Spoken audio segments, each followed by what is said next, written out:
So first up, let's look at got it. Let's look at the time constraints that are faced by clinicians today.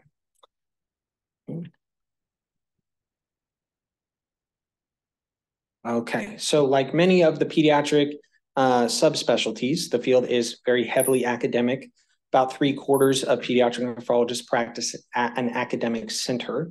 As one might guess, these academic centers are larger and can support these larger groups. So while the median group size is around 4, and most programs do fall within that range, there is a lot of variation. So some of the largest programs may have a dozen or more pediatric nephrologists at a single center. But on the flip side, about just 1 in 5 of us have one partner, and 1 in 10 of us, which is myself included, are the only pediatric nephrologists at our location.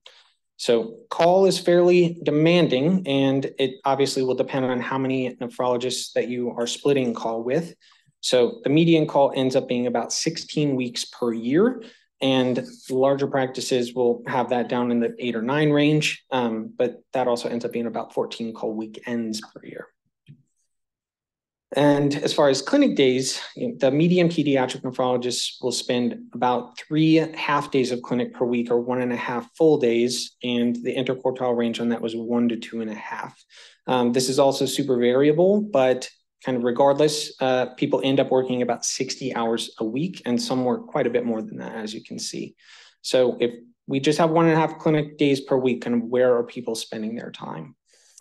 So this is the average breakdown of a work week. And like most averages, this probably doesn't actually represent any single individual.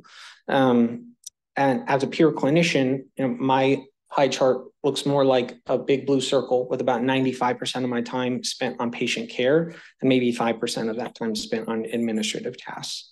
So with about 60% of these hours being used for patient care on average, that's still about 30 to 40 hours a week being dedicated to patient care. And if just 1.5 days of clinic a week, that's a lot of inpatient call that's being taken and a lot of outpatient and community tasks that are coming in as well.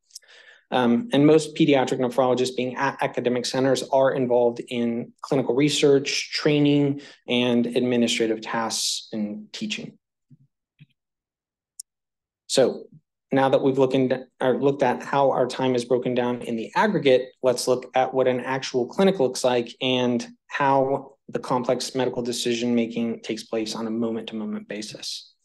So this is an example of a real clinic of mine. So started out with a 19-year-old with a kidney transplant who had acute antibody-mediated rejection, and that was our first time talking about that. So we've got to come up with a plan for that, and then in a very, very detailed plan with monitoring parameters, doses, rates of administration, and everything.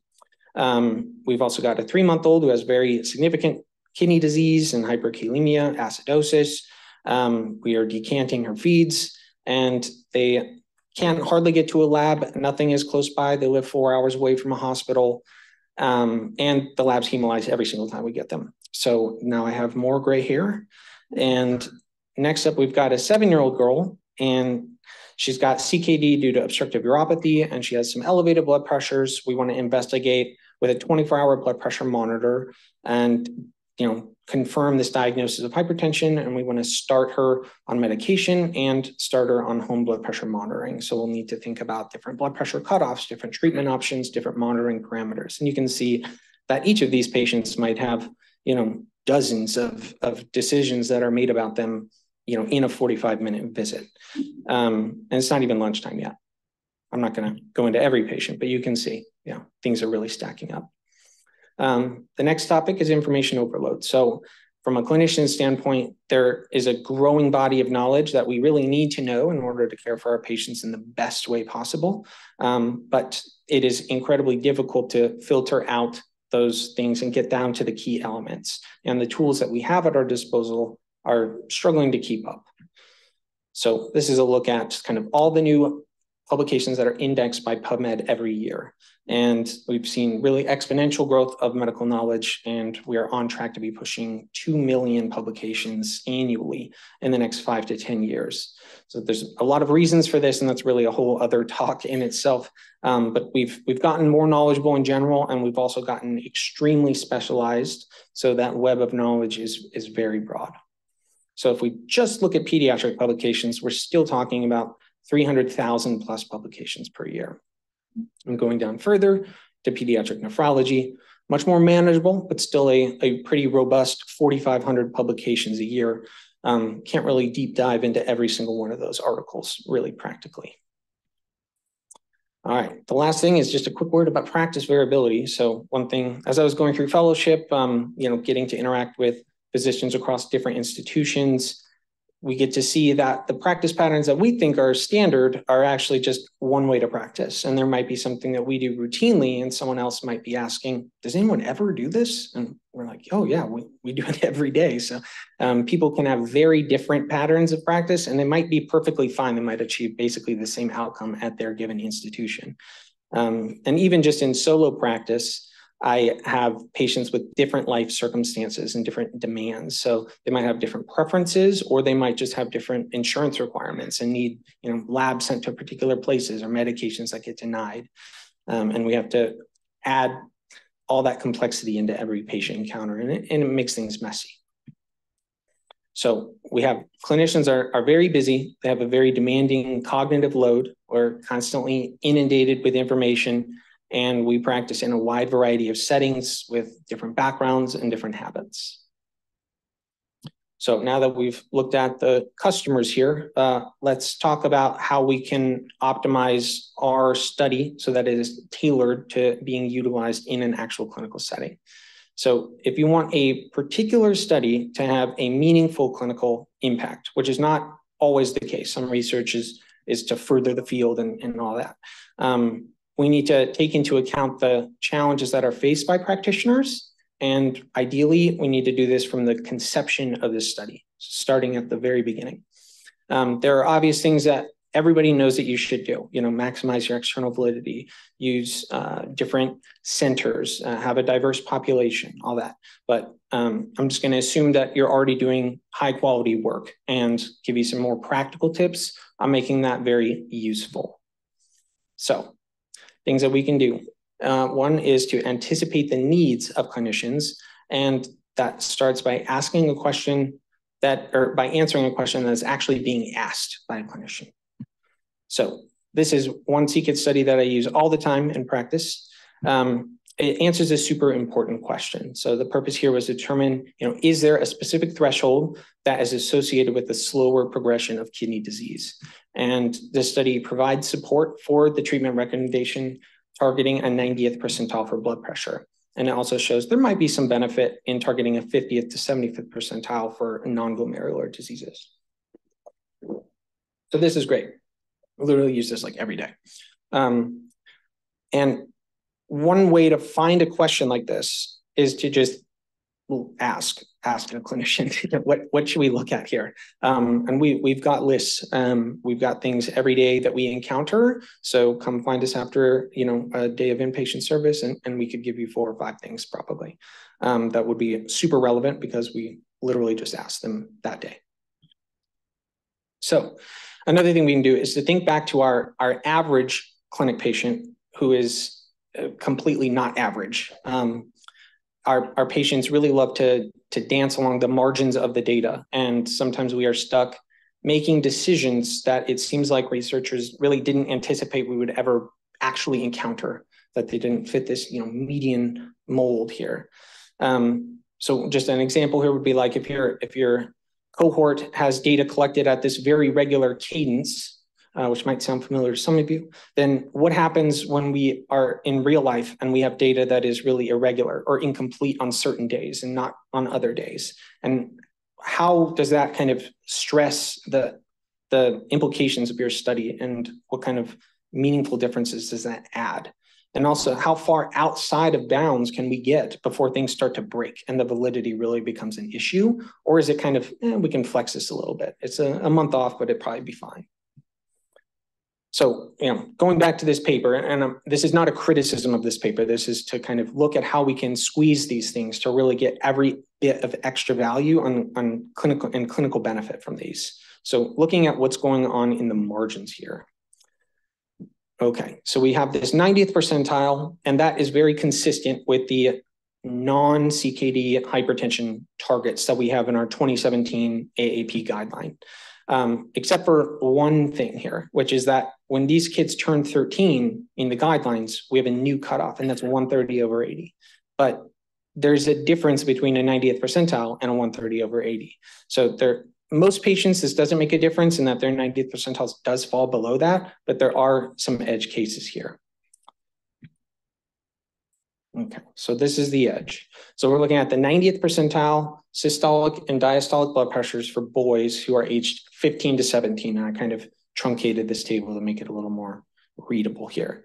So we've got the ones in this pink-red color that, we will have patients that fall in this range. This is a real thing that actually happens. So are we creating a two-tiered system here, or should we continue to use the cutoffs? As a clinician, I would think, gosh, it would really have just been nice if we just used the 130/80 cutoffs. Things get a little bit murkier here, and we've got to just kind of deal with that. In practice, people are just probably going to use the 130/80 cutoff anyway, but that doesn't necessarily, align with what was actually done in the research process. Okay. So the other thing we can look at is the lower end of the margin, which can have a lot of really meaningful clinical implications here. So we've got our patient treated and they're under the 90th percentile, but when does that become too much? And you might be able to look at this data and make kind of a weak inference that maybe getting too far, below the 50th percentile might be, where things can increase risk again, where, might have a kind of a U-shaped risk curve or something. But it gives us a very tight window here of maybe 15 points to maintain our blood pressure, which when we take blood pressures in clinic, things can get pretty wild, that there can be a lot of variation. Just day to day with activity level or stressors, or the kid's got a little illness or something like that. And we have 24-hour blood pressure monitors, which can help iron these things out, but not everybody tolerates it, or they might have behavioral issues or developmental problems, or just they might not like having their arm squeezed every 30 minutes, and they don't want to deal with it. So when we have these more little finer gradations on this lower end, we might be able to make a little more informed decisions clinically as to what defines kind of excessive blood pressure control. So there's an opportunity here to kind of build on this. It doesn't need to be all one study, of course. There might be a second manuscript here, and it might just need more power or something like that. There's probably very good reasons for not including it all in one thing, but there's opportunity here. So looking at editorializing. So I do like to say that pretty much all studies can be summarized in one or two sentences, which is obviously oversimplifying things. Don't throw anything at me, but there's a lot of value in things like journal clubs and appraisals, but people are going to come away with a takeaway. We've got 4,500 other studies to look at this year, so we're going to have to keep it brief. I would just make sure that you kind of take it on yourself to shape the narrative there, to kind of give people the soundbite conclusion and really have that clinical implications of this are built into your study. It's a small thing, but it can really highlight to readers kind of what that means. So the CKID study in question here really did a fantastic job of this. So there was that middle ground scenario where we had this 50th to 75th percentile for non-glomerular diagnoses, which also happens to be most of the kids that we see. So there's a potential marginal benefit there, right? It's not super strong, but you can still point that out. And they did a great job of that. They put it right at the top of the discussion and they put it in the conclusion. They didn't just bury it halfway through the results or whatever. And that's super important. So we've got a patient in front of us and they're saying is there anything we could be doing to help this? And oftentimes the answer is not really, but now we might be able to say, well, we could try to target this a little narrower range here, and we might eke out some benefit. But there is one small problem with this. So one thing we have to do is consider the existing tools and guidelines when we have the, overarching question, as well as every little kind of minute detail here. Like what do we look at in the clinic, and how does that fit within the framework of your actual study? All right, so here's a look at the 2017 AAP guideline that we use to help define these cutoffs. And this is for girls ages 1 to 2. So if we have a patient and she has glomerular CKD, her blood pressure is at the 50th percentile, and we want to back off and maybe get up into that 75th to 90th percentile range. Do we have any issues getting to that range? Anybody might find something here that is missing? So let's take a closer look.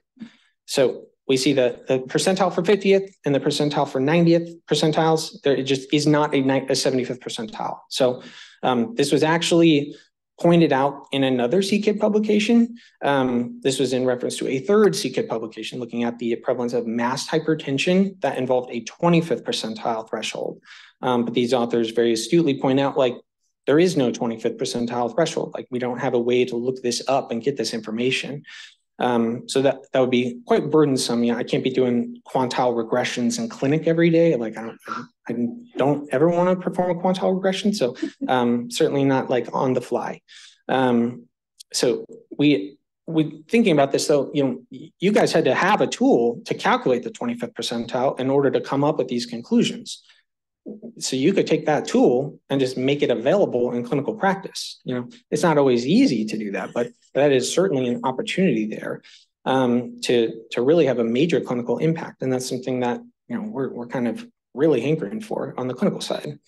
So as you create tools and use them in your own research, even little simple things you might not think twice about because you have the cursive knowledge and your things seem obvious to you. But you could ask yourself, like, is this important for making a clinical judgment about the data that we're presenting here? And does this tool already exist or not in the clinical realm? Might people just benefit from using this? And you might be able to leverage your existing study in order to kind of spread a little bit the impact out across different areas. So things that might not even be a little more tangential to your project, they could still be really big and could potentially result in another publication too. There are sometimes calculators out there that exist on joeschmo.com that are like not super legit looking. And sometimes people would, just use those because that's what's available. And oftentimes they're right, not always. But one thing you have the opportunity to do is kind of leverage your institutional prestige to add some authority to the calculator that's being presented. So functionally, yeah, it might be the same as like some random calculator on whatever calc.com website, but that doesn't necessarily have the backing of anybody that we can say, okay, we really trust this. So if that were to come onto like the CKID page, like that would add a lot of credibility and make it people more comfortable and increase adoption.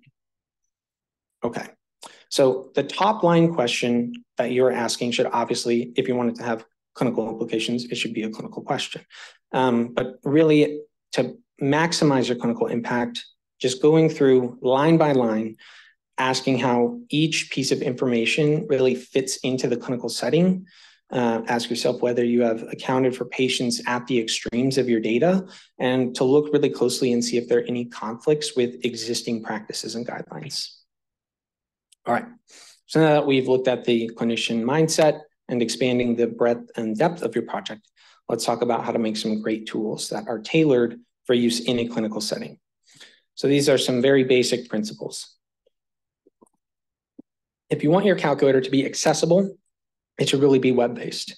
You might eventually be able to build your calculator into the EHR, but this is an extremely long process usually, and is difficult to kind of propagate across different institutions, and not all institutions use the same medical record. The design should also be responsive, which means that it should be able to be used on really any screen size. People might be, walking around on rounds, plugging stuff into their phone. They might have an iPad, they might be on a laptop, they might be on a desktop or a mobile workstation. And you really have to account for that in 2023. So you should offer some guidance on how to use the tool and understand that these tools might be used by a wide variety of people, not just doctors who really know a ton about your specialty. So they might be trainees, they might be students, they might be other members of the multidisciplinary team, dietitians. In my clinic, we have the MAs and the RNs that room the patient, and they get the data on the height, and they plug that in, calculate the GFR, and copy that into the note. So they need to be able to use this calculator as well. It also needs to be extremely well validated on your end. So making sure that it is not giving an erroneous result, because clinicians, if there's a subtle difference, they might not notice. It might be a very, very long time before someone comes along with the time and the technical know-how to really evaluate every possible permutation and make sure that your calculator is actually putting out information that comports with the examples that you give in your publication or whatever. So it's really, really important that you make them accurate. And I'm sure, you'd always strive to do that, but you got to really test the heck out of these things, because people will be making potentially life-altering decisions based on that. Then they also need to be durable. Finding a publication with a link to a calculator and the link is dead is a huge bummer. So you got to be able to have something that's going to stick around, and then making it discoverable, which we'll talk about more next. So back in the day, these things were the bomb. They used to save a ton of time on nomograms and graphs, and they worked really well, actually. But the problem is that they're pretty cumbersome to use. They do add some degree of imprecision into things, and they are very much designed for a physical environment that doesn't necessarily exist anymore. So not a lot of people are carrying these things around, but everyone is surrounded by phones and computers. So making these things web-based and allowing users to input data and get a result is really important. So I like to make calculators. One thing that I made with the help of Derek and Matt here was this one right here. This one was very complex and quite tricky from a user experience and interface design standpoint. So I put a lot of effort into really paring down to a minimum necessary amount of text in order to avoid kind of overwhelming the user, but at the same time making it clear kind of what's required, what's optional. On the back end, this estimating the time to kidney replacement therapy does use a handful of different models that are options, depending on what data is entered. But as a clinician, you don't necessarily care which model is being used or whatever. You just want to be like, I'll give you everything I got and you give me the best result you can. So all of that really takes place on the back end. And we just encourage the clinician to give us everything he can. Okay, so this is an example of responsive design. And you can see kind of a side-by-side with the mobile version here, and look at how the form kind of reorganizes and condenses. It's also designed for use with a keyboard. It's accessible with a screen reader device, and it has high contrast fonts for people who might be colorblind. So there's also no submit button. It's just calculated instantly, and that saves a lot of time and extra mouse movement. So you can kind of think that if this is being implemented in a clinical setting and used pretty frequently, this might be used, thousands and thousands of times. So every click and extra movement you have to do is really being amplified thousands of times. It might seem trivial, when you use it once, but if you have to use it, 8 times in a row that day, it can be quite a bit. So these things do involve a fair amount of technical know-how. And they aren't necessarily available in something like Shiny, but I'm hopeful that one of the good things that might come out of this generative AI ChatGPT kind of revolution here is that there will be some kind of low code or no code ways of implementing these things if you have a little bit of savvy. So looking at form validation, we get to see that there is additional guidance that is available when it is relevant instead of just plastering it across the screen. Imagine every possible what if scenario. It really just comes across if it's out of the usual bounds and it's not totally invalid, we can add a caution alert, these ones in yellow. And these will still allow the user to proceed, but can kind of draw attention to things that might be a unit mismatch or a typo. And if there is a deal breaker, then it's a hard stop, and that's down in red. That's from the GFR calculator, that the value just has to be changed before proceeding. It would be totally invalid with the results of the study. So the form also lets you convert from milligrams per milligram to milligrams per gram. And with just a simple click, it'll actually change the whole unit. So that adds some extra utility there, like people can just use it to convert creatinines if they want to. And then there's a one-click reset button that will just take, whenever the form has been modified, that button appears and then lets you just totally reset the form. You don't have to go back or leave the page in any way. All right. You also need to be able to easily copy and paste the output of the calculator into a note. So one way to do that is to let users highlight and copy the output of the calculator. You can see this doesn't necessarily have all the context that we want. You could always kind of reorganize that and put it into that on your display. But you can also do this. This is one of the features that has been most popular with the calculators that I've created, is this copy button. And that allows users to copy a pre-formatted text and then paste that directly into their note. So that adds that additional information there. People are big fans of that, myself included, honestly. All right, so you've got your study, it's super impactful. You've got a clinical tool to go along with it. You send it off to a journal and you go through a super fun review process and you submit it and you're all done, right? Like everyone's gonna hear about it, it's gonna be awesome. Maybe, it's 2023, so there's a lot of noise and you kind of have to be a bit of an evangelist for your work these days. So these are our current clinical corporate overlords. They have about $10 billion in collective revenue, and they are for-profit companies, but they also have a really inarguable, gigantic clinical impact. They have the broadest reach. People use them a lot. They do have authors that are going through, revising their articles periodically, but there can be a very long time between updates, years sometimes. So if you've got something important to add, you can reach out and submit it as feedback on the article that is pertinent to the topic that you have researched. And that can really lead to some faster implementation. They didn't tell me to say that. They might get annoyed by that, but I think it's a good idea. So I would do it. All right. So in addition to submitting updates to the clinical decision support tools, you can submit a summary of your study to newsletter websites that are part of the national or international societies that are pertinent to your specialty, or the specialty that your study falls under. They can also help you arrange webinars or Zoom calls where you can be interacting directly with clinicians if your calculator is particularly complicated or needs extra context or might just have some questions about clinical implications of that. You can always present at the major annual conferences as well. If there are other prominent websites or educational tools that kind of fall into your specialty, you could always reach out to those websites and have them update things.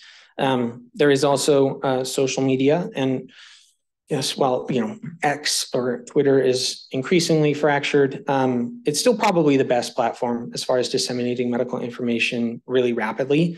A lot of major societies and institutional programs will help spread the work that is being done in the field that is really important. So they can really serve to highlight that, and they have really big audiences that can help spread that information. Lastly, I would say that you can and should host your own website and bring all of your work under one roof, which could be your publications and your clinical tools that you've created. And this also affords you the opportunity to offer commentary on your publications. You can kind of maybe not fit that into the study or whatever, but you might want to highlight that. Like if some reviewer made you cross something out, but you thought it was important to highlight, you can add that on your own as a little blurb beneath the link to your publication.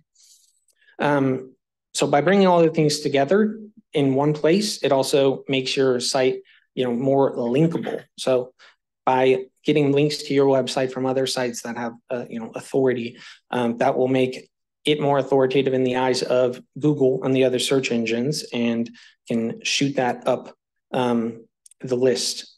So really, I found, unfortunately, no matter how easy you might make it to get to your website, the simplest URL you can imagine, people are just going to Google the name of your website or the title of whatever it is. So it's important to have an order or something that is going to endure, but how clever it has to be is a little bit up for debate. It's more important that you kind of maximize the impact of your particular site and try to anticipate the keywords that people are going to use. So lastly, we've got continuous improvement, which failed to highlight here. So things might change, styles might change, you might learn some new technical skills. And as far as I'm concerned, you should not be afraid to make updates. So if you make a calculator and you want to totally redesign it, do that. Absolutely, great. If you've got something to tweak about it or add to it, absolutely add that. If people give you feedback that something's confusing, you can fix that. It can be done kind of in real time. You can even submit to your journal and addend the link to it if you need to fix it or something like that. All right. So bringing it all together, if you want to optimize the clinical impact of your work, you should bear in mind the challenges that people face in clinical practice broadly. You should learn specifically about the challenges that are facing clinicians in your field of research. And you should use this information to identify opportunities and to align your research with the clinical practice to create tools that are efficient to use, easily accessible, and iteratively improved. So if you want to check out my work, you can find it at kidney.wiki, or you can just Google Kidney Wiki like most people.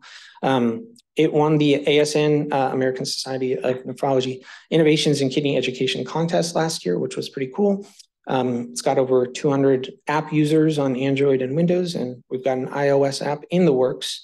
The stars of the show are really up in the calculators, but my hope for this website is to offer a unified home for pediatric nephrology that is free, open access, community reviewed, a knowledge repository that is updated in real time.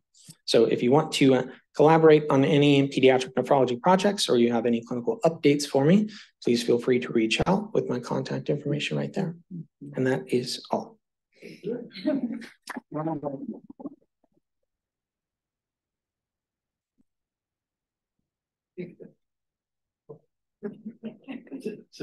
If there's a Q&A, put the photos on.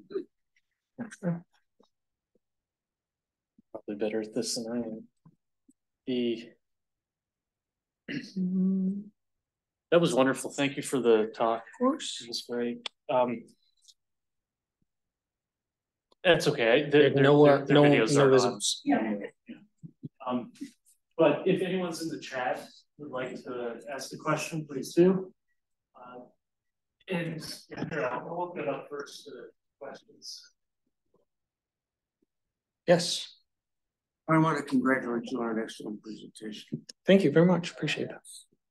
As somebody who's worked in research a number of years, I didn't have quite the right perspective on that side of it. I'm really a statistician, not an epidemiologist even, which makes it worse. I wanted to make a couple of comments. One is a freebie. It really struck me when you were showing those percentiles. One of the problems with estimating low percentiles, as you know, is when you get out in the tails, the variability just goes way up. And yet, here's data on the 90th percentile. And you only want the 25th. And then, okay, that decision was made based on where the information was or the clinical interest was in the distribution, but still, your point was well taken. Let's see. The other thing is, I always forget what I'm going to say. It struck me that I'm not aware of any mechanism to help researchers continue to update results. And yet I think you hear a lot from NIH these days. Oh, it's very important, it's very important, but are you willing to pay for it? And I don't know, but my impression is, no, we want research. I don't know, maybe that's changed. Maybe somebody else can bring us more up to date, but I think that's an issue. If people should do this, I agree with you, but somehow it's got to be supported. How are we going to do that? And the same with papers. That point is also very well taken. But how do you do that? What we need mechanisms maybe in journals. I don't know. But wow, those two points, excellent. But there needs to be push. You've pushed. Now investigators, I think, need to push, not you, not to push back, but to push to get support and recognition for that kind of work. And not one. That seems like a challenge these days with funding levels just drying up. Absolutely. Yeah. And I fully appreciate there are a lot of really systemic problems that face that, barriers. The kind of one of the goals of the website is to help reduce that friction, at least getting it to the clinical audience. This might not be like the formal publication, or NIH might not reward you for this, but if it's super easy, then that might make it a little less of a barrier. If you can knock it out in a half hour, an hour at your desk and just send it along and have some clinical impact that way, or just I can make a calculator for you and we can team up on that kind of thing. Well, so collaborating with people like you, and I congratulate Derek for achieving this, and very glad you came. One other thought, when you mentioned blood pressure, taking blood pressure of kids, it really struck me. Everybody knows that there's a distinction between research data and clinical data. Mm-hmm. And the data we need for a study is research data. So I've forgotten. I take my blood pressure. I take it 3 times. And I take the cuff off, put the cuff back on, take it again, average. Mm-hmm. You don't have time to do that. No. Yeah. So I think there's an issue in blood pressure. In my limited perspective, is notoriously varied. Mm-hmm. I see my doctor. I come in. It's always high. I don't want to be there. I come in, talk to him. He takes it again. It's down. I'm sure I'm not the only person who can control his blood pressure.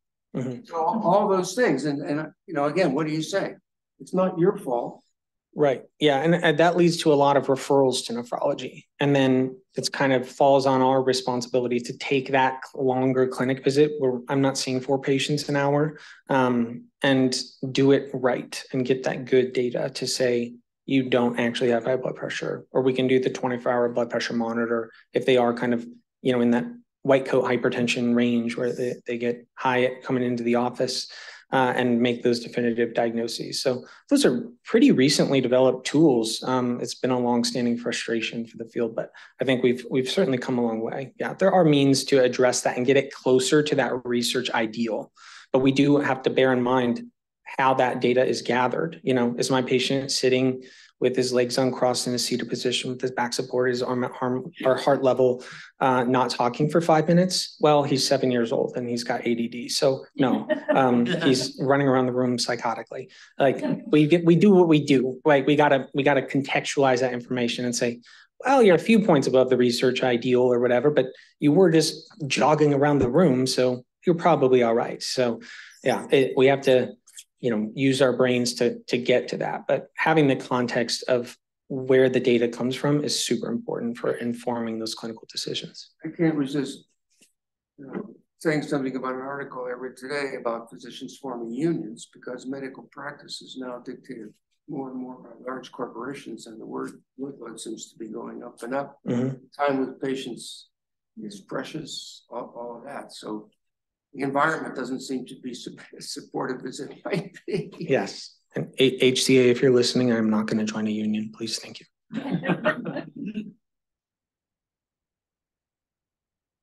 Yeah. That's you. Yeah. Yeah, this was a great presentation. I had a question about when you first developed the calculator website. Did you invite other clinicians to test drive it and provide feedback? And could you speak to that process?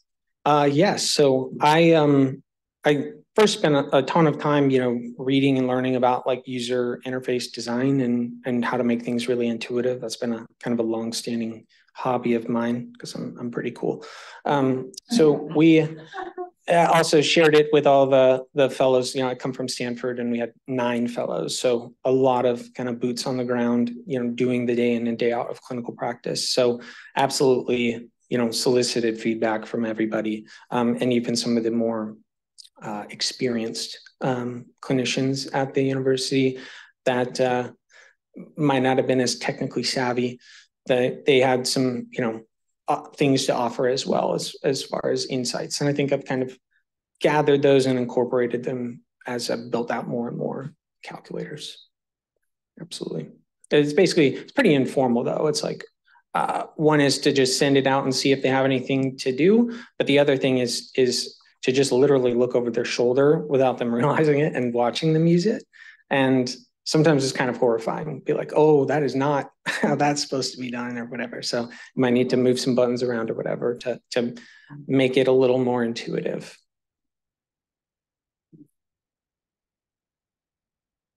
Thinking very practically, mechanistically, and please be honest about your skill set. What does it take to learn how to program something like this? Is this something that can't be taught to a doctoral student, or remembering that they have to complete epidemiology research as well, or is it really going to be like AI to create like a pathway that you don't have to code, you just have to tell them what you want and then move things around with the mouse? Mm-hmm. I think it's kind of like learning a language, like Chinese or something, where you have to really get in there and understand things. And once you learn one coding language, they do kind of stack up quite a bit. But I'm not like the greatest coder in the world. You can ask my brother; he will tell you.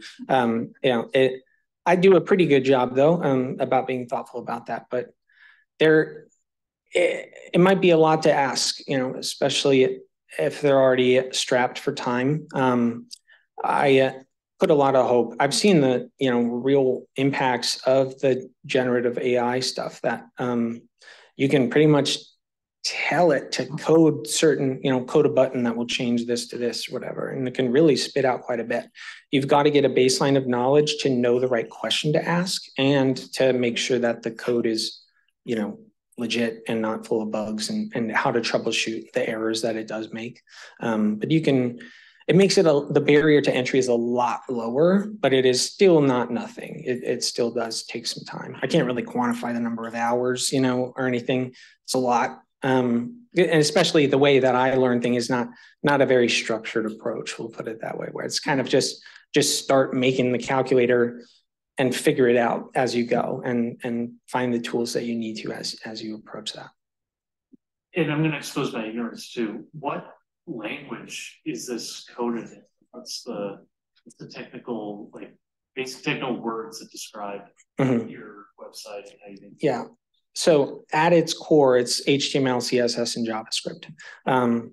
But modern frameworks have been developed on top of those languages that you can use CSS and JavaScript, but they fall under one of the frameworks, and it makes it a lot easier. So I use something called Tailwind to write CSS code that is really, really efficient, really fast, and quick, easy to update and kind of see on the page what's going on, because regular CSS is really an art form. It's very complex.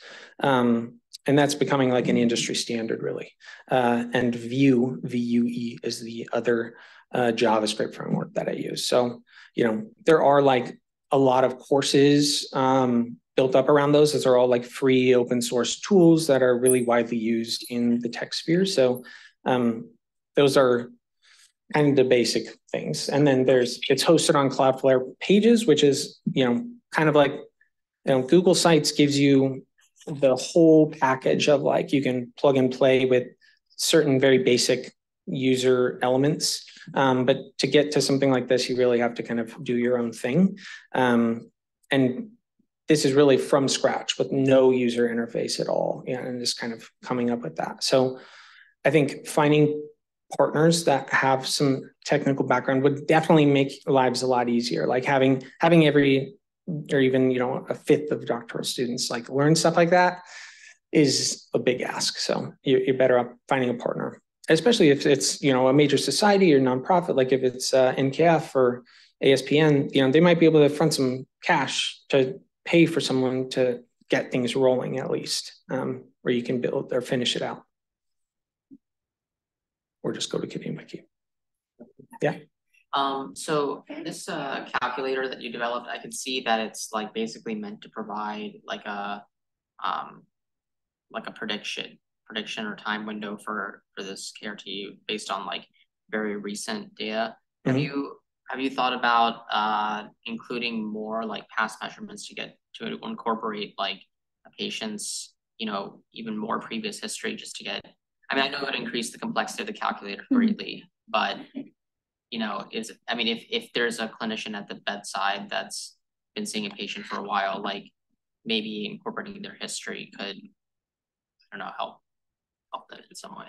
Yeah. So fortunately, I'm just the guy that codes the calculator, but the people who came up with the real functions to produce that result is you guys. So yeah, I've thought a lot about that, but I don't have the tools, the epidemiologic tools, to really create that. So that's really where this partnership starts, is kind of on do you see any good use of that, or do you think the framework that I will do to get the best result, to get the most accurate result, like I'll do a lot. So if you want more data, like I'll give it to you. You know, it's just kind of finding the data that makes a meaningful difference in the outcome, which is easier said than done. And that's really what happens on your guys' side.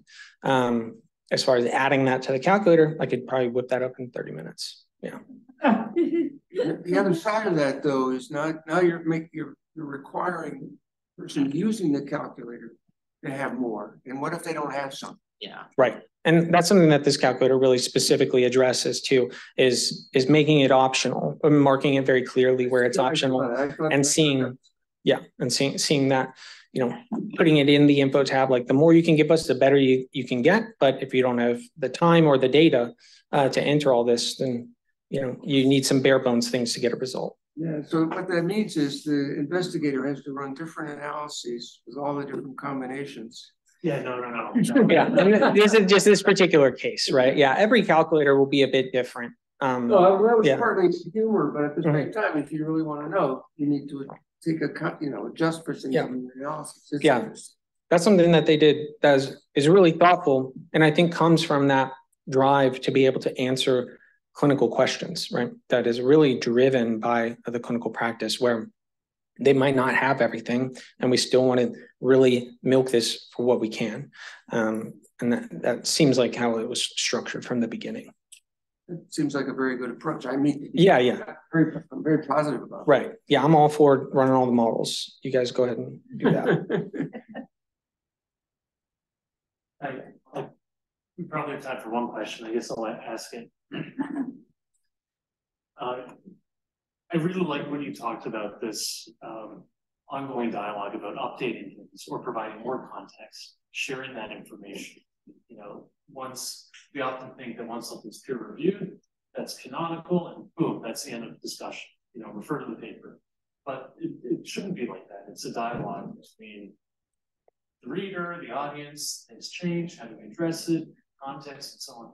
Have you seen any good examples of researchers or groups that have done a good job of this, that you can look and try to learn what made it effective for them? I think I don't have a specific example, but I do have a concept in general. And often how this shows up is you're at a national conference and there's a 20-minute slide deck and somebody's rifling through, and there's that one slide with the unpublished data caption on it. And you're like, ooh, you know, now we're getting some extra insights here. And that's really exactly what I'm talking about here is that. But like, rather than presenting to a conference room of 18 people, you could be presenting this to the world kind of at an open access information. You know, you could just put that online. I frankly we should put all these meetings online, but that's another discussion, right? So, you know, we could really do better at kind of promulgating that.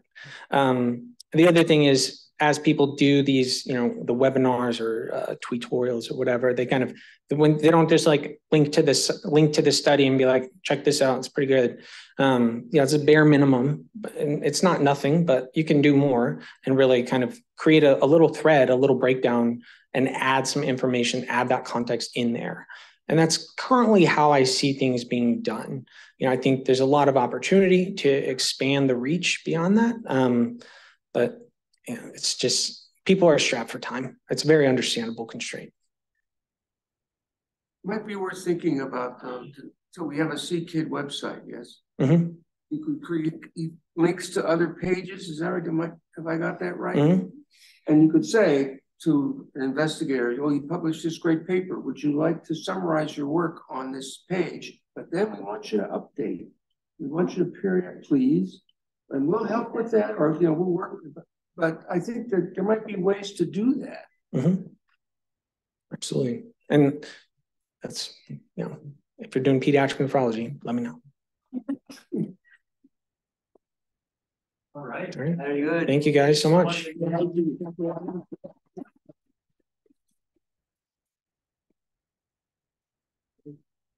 Happy New Day. Thank you again for coming.